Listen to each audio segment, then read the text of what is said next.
This was a very windy day on the day, so the audio is pretty bad. So I've cut out the instructions that I did, and I'm just going to narrate over what I'm doing. So what I'm doing is straight line backing. Straight line backing is the foundation for all backing, and it's the easiest. And my recommendations are you want to look out of both mirrors, not just one, because both mirrors will give you a better context as to where the back of your trailer is at, where it's aimed at, where it's drifting. You want to be centered in the lane before you enter the lane, because if you start to drift to one side, let's say you're drifting to your right, so then you pull your steering wheel to the right to correct it. Well, that pushes the front of the trailer, or the front of the tractor, over to the left. If you don't have enough space on the left to steer and correct, then you're going to have to pull forward, or you're going to wind up encroaching on the lane. My other recommendation is don't ride the clutch, don't ride the brake. On this one, it's pretty simple. You just take both feet, put them on the floor, and trust that you know where you're going as you're rolling. The test is over when you get to the very end of the lane and the truck is fully behind the cones. And that's about it. So I'm going to go ahead and skip to the next part. So on a blindside offset, you are backing your truck into the lane to the right of the one that you're in. So put one full turn and half a turn of left on your steering wheel and start to move backwards slowly, riding the clutch, riding the brake, until about this point, where your tractor is about at a 45-degree angle to your trailer.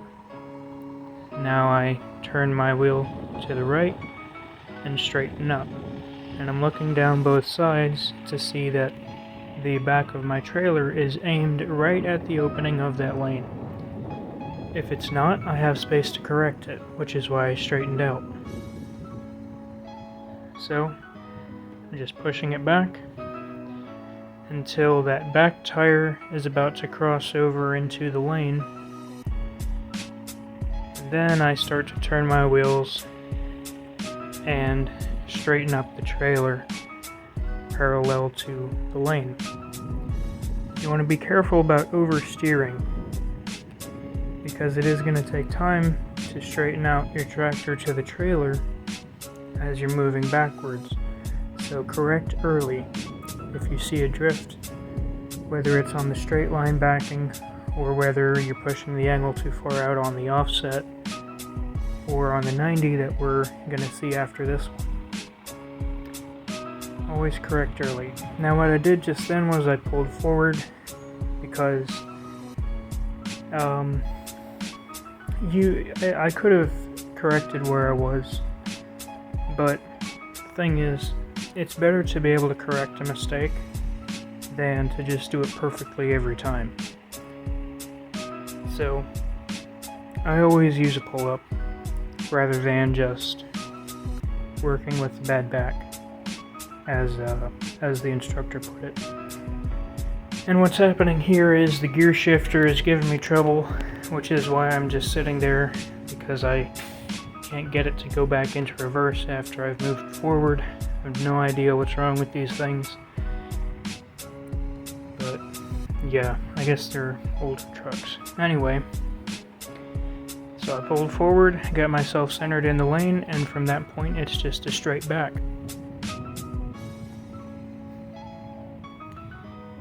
And this portion of the test is done when the truck is inside the lane.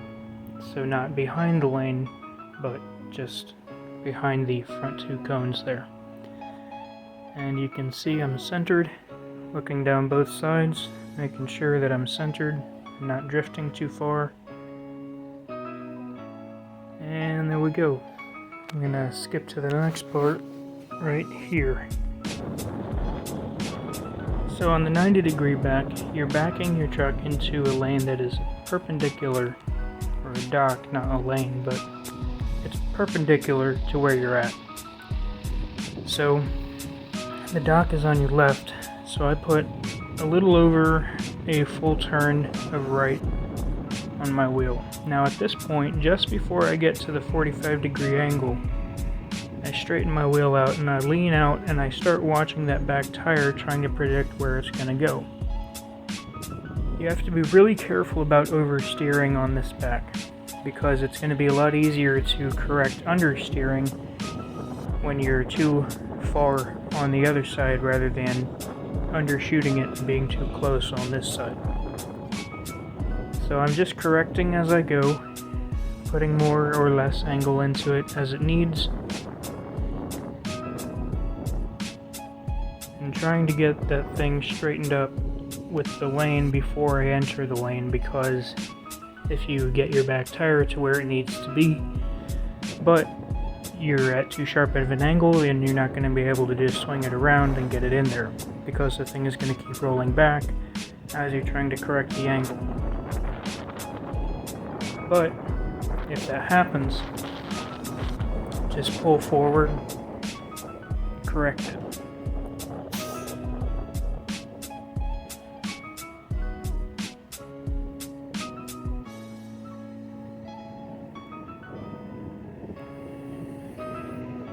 So I'm pulling forward, just trying to make sure that I'm centered so that I can see down both sides, because it's going to be more difficult to see if I'm in the target area if I can't see down the left side.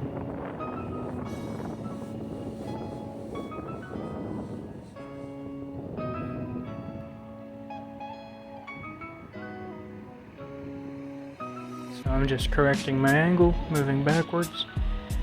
And I'm going to stop early because I want to make sure that I'm in the target area. There's a box. And if you overshoot the box, then you fail the test.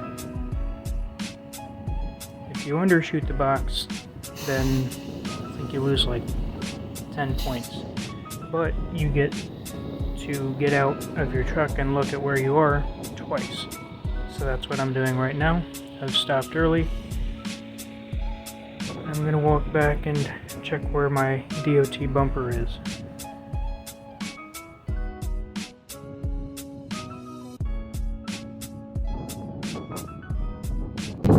So,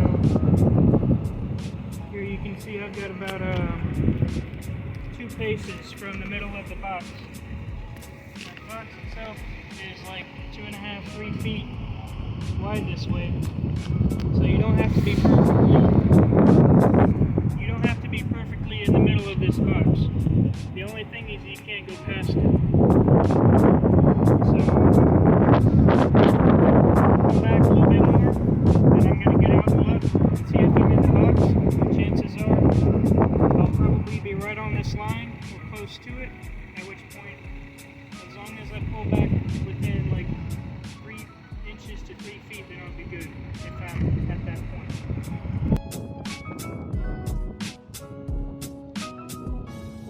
So the last thing I want to say, as I'm getting towards the end of the video here, is if you're struggling on something, whether it's the 90 or the offset or really anything else, pay attention to every little thing that you're doing, take mental notes, and try new things. Because it could be something as small as not paying attention to the right thing at the right time, or turning your wheels slightly too much or too soon, or not straightening out your truck too soon, this, that, and the third. So the key here is developing a technique and doing it the same way every time. My technique that I've walked you through might not work for you, but if you develop a technique and you know it well, you'll be able to do it pretty much any time, any situation. And that's all I've got to say. Alright, so I'm just within the box.